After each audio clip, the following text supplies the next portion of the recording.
Hi friends, मैं ताहिर मंसूरी अपने YouTube channel ज्ञान क्लासेस में एक बार फिर से आपका स्वागत करता हूं। आज हम कक्षा 12वीं विषय लेखा शास्त्र के इकाई 1 के अति लघुत्तरी और लघुत्तरी प्रश्नों को हल कराएंगे। तो शुरू करते हैं हमारे वीडियो को। इसके पिछले वीडियो में हमने इसके वस्तुनिष्ठ प्रश्नों और सवालों को हल करा दिया है।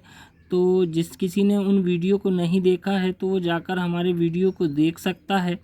तो इसका पहला प्रश्न है, अति लघुत्तरी का आय व्यय खाते से क्या आशय है। तो गैर व्यापारिक संस्थाएं अपनी आय व्यय की स्थिति ज्ञात करने के उद्देश्य से आय व्यय खाता तैयार करती है।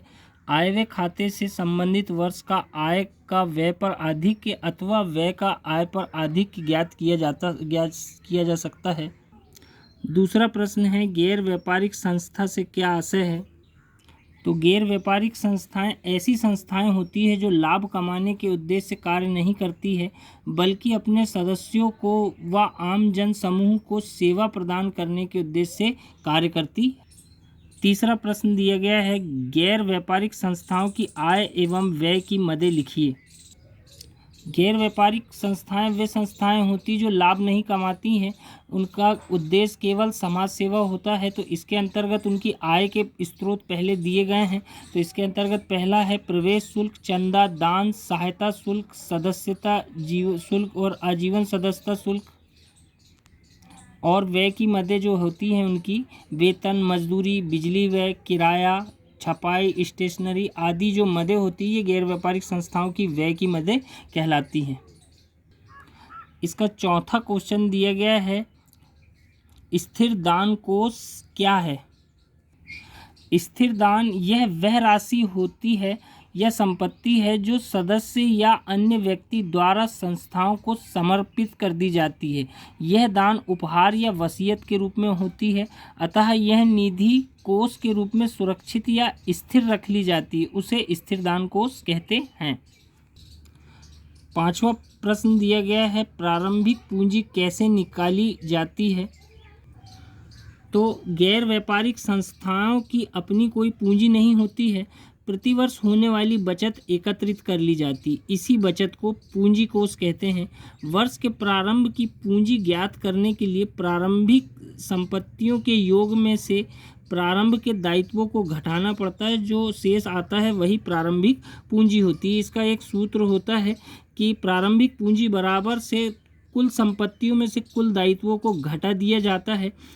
तो ये प्रारंभिक पूंजी ज्ञात कर ली जाती है। उसके बाद प्रारंभिक पूंजी में संपत्तियों में क्या क्या लिया जाता है, तो देनदार, रोकड़, स्टॉक, फर्नीचर, पूर्वदत्त व उपार्जित आदि जोड़ेंगे और उसमें से दायित्वों को घटाएंगे, जैसे लेनदार, पुराना संचय, अदत्त खर्चे, पुराने आय का आधिक्य आदि को घटा दिया जाता है। छठवां प्रश्न दिया गया है, प्रवेश शुल्क क्या है।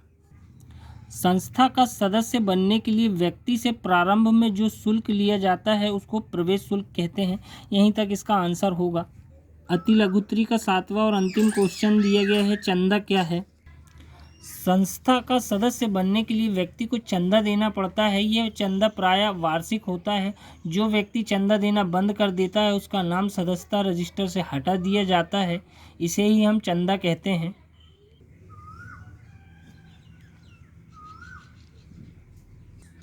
इसके बाद निबंधात्मक प्रश्न दिए गए हैं, जिसकी शब्द सीमा 150 शब्द है। तो कृपया कर बच्चे इन्हें शब्द सीमा के अंतर्गत ही रखें। तो पहला क्वेश्चन है, प्राप्ति भुगतान खाता किसी संस्था की आर्थिक स्थिति का घोतक नहीं है, समझाइए। घोतक के अंतर्गत घोतक का आशय अभिव्यक्त करने वाला या प्रतीक या सूचक कहा जाता है।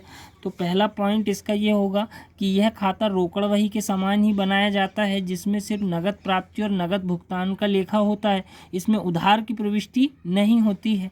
दूसरा पॉइंट, इस खाते में समस्त आयगत और पूंजीगत मदों का लेखा होता है, चाहे वह इस वर्ष के हो या आगामी वर्ष के हो। इसके बाद तीसरा जो है, इसमें पिछले वर्षों के दायित्व एवं संपत्ति तथा पूंजी शेष का ज्ञान भी नहीं होता है।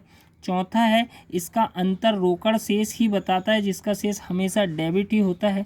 अतः यह प्राप्ति और भुगतान खाता किसी भी संस्था की आर्थिक स्थिति का घोतक नहीं है। दूसरा प्रश्न, गैर व्यापारिक संस्थाओं द्वारा रखी जाने वाली पुस्तकें कौन कौन सी होती है? जो संस्थाएं लाभ नहीं कमाती है वो अपने पास कुछ पुस्तकें रखती हैं। जैसे पहली पुस्तक है रोकड़ पुस्तक। इस पुस्तक में संस्था के समस्त रोकड़ी आय और पूंजीगत प्राप्ति और भुगतानों का लेखा किया जाता है। दूसरा जर्नल रहती है। जो व्यवहार जिनका लेखा रोकड़ पुस्तक में नहीं किया जाता है उन व्यवहारों का लेखा करने के लिए जर्नल बनाया जाता है। तीसरा खाता वही है। खाता के सारांश ज्ञात करने एवं अंतिम खाते को बनाने हेतु खाता वही तैयार किए जाते हैं। चौथा है सदस्यों का रजिस्टर। सदस्यों के नाम व पते उस रजिस्टर में होते हैं। पांचवा है स्टॉक रजिस्टर की संपत्ति।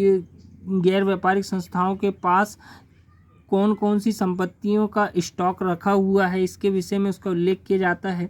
फिर उसके बाद संपत्ति का रजिस्टर की कौन कौन सी स्थायी संपत्तियां हमारे पास है इन सब का लेखा वेतन रजिस्टर और स्मारक रजिस्टर आदि इसके अंतर्गत रहते हैं। तीसरा प्रश्न दिया गया है प्राप्ति भुगतान खाता एवं आयव्यय खाते में अंतर लिखिए। तो प्राप्ति भुगतान खाता, इसके अंतर का आधार देखा जाएगा। पहले उद्देश्य, प्राप्ति भुगतान खाता बनाने का उद्देश्य रोकड़ शेष ज्ञात करना होता है। इसके बाद आयव्यय खाता बनाने का उद्देश्य आधिक्य या कमी की जानकारी लेना है। दूसरा पॉइंट जो है खाता दिया गया है, इसमें सभी रोकड़ी व्यवहारों का लेखा होता है, अतः यह वास्तविक खाता होता है। और इधर आयव्यय खाते में सभी आयव्यय की मदों का लेखा होता है, अतः ये नाम मात्र का खाता कहा जाता है। तीसरा पॉइंट जो दिया गया है वो समायोजन है। इसमें समायोजनों का लेखा नहीं किया जाता है, इसमें सभी समायोजनों का लेखा किया जाता है। चिट्ठा, इसको बनाने के बाद चिट्ठा नहीं बनाया जा सकता है और इसको बनाने के बाद चिट्ठा बनाया जा सकता है। और पॉइंट है, पांचवा पॉइंट है उधार क्रय एवं विक्रय। प्राप्ति भुगतान खाते में केवल नकद का लेखा किया जाता है, उधार का लेखा नहीं किया जाता है। और आयव्यय खाते में उधार का लेखा भी किया जा सकता है। चौथा प्रश्न दिया गया है कि गैर व्यापारिक संस्थाओं की आय की प्रमुख स्रोतों को समझाइए। तो गैर व्यापारिक संस्थाओं की आय के प्रमुख स्रोत जो है वो चंदा है, प्रवेश शुल्क है, दान है, आजीवन सदस्यता शुल्क है, वसीयत है। और इन प्रविष्टियों को थोड़ा सा हमें निबंधात्मक रूप में लिखना होगा, तो ये सब समझा दिया गया है। कृपया कर बच्चे इन्हें ध्यानपूर्वक समझकर कर लें।